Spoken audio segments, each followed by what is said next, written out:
Hello दोस्त, राधे राधे। रउआ लोग कैसन बानी? हम आशा करतनी कि स्वस्थ होखेम, मस्त होखेम और अपना अपना काम में व्यस्त होखेम।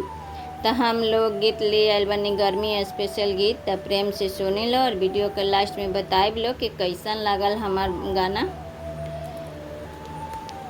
कहाँ से देखा तानी लो इहो बताइब लो। असो गर्मी में चला नैनीताल, टिकट करता तत्काल पियाना। असो गर्मी में चला नैनीताल, टिकट करता तत्काल पियाना। असो गर्मी में चला नैनीताल, टिकट करता तत्काल पियाना। आइले मार्च अप्रैल, हमारे माथा भइल फेल। आइले मार्च अप्रैल, हमारे माथा भइल फेल। गहूँ सरसों के फैलल बाजाल, पिया चला नैनीताल पियाना। गेहूँ सरसों के फैलल बाजाल, पिया चला नैनीताल पियाना। असो गर्मी में चला नैनीताल, टिकट करता तत्काल पियाना। असो गर्मी में चला नैनीताल पियाटी।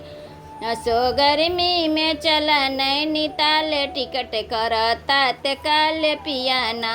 असो गर्मी में चला नैनीताल, टिकट करता तत्काल पियाना। मई जून और जुलाई भर बेनवा डोलाई। मई जून और जुलाई भर बेनवा डोलाई। पूरा देहिया घमौरी से बेलाल, पिया चला नैनीताल पियाना।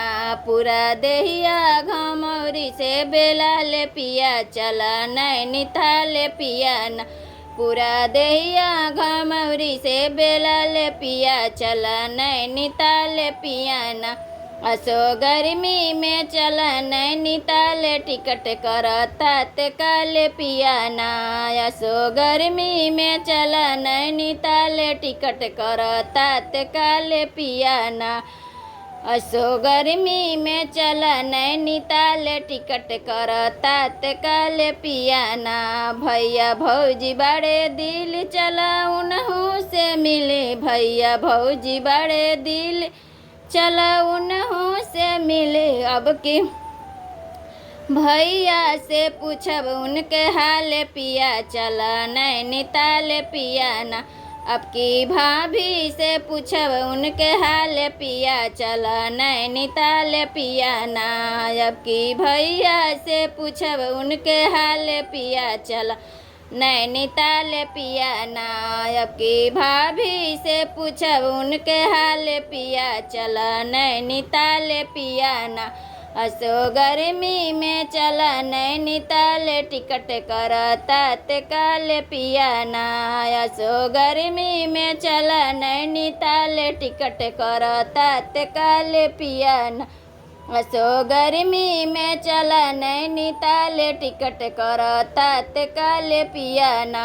असो गर्मी में चला नैनीताल, टिकट करता तत्काल पियाना।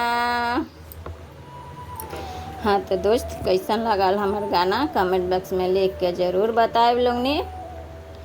और वीडियो पसंद आई तो लाइक शेयर सब्सक्राइब ज़रूर करब लोग ने। और ऐसा ही प्यार दुलार और सपोर्ट करत रहब लोग ने कि रवा लोग ने के नया नया वीडियो ले आवत रहब। तब तक के लिए बाय बाय।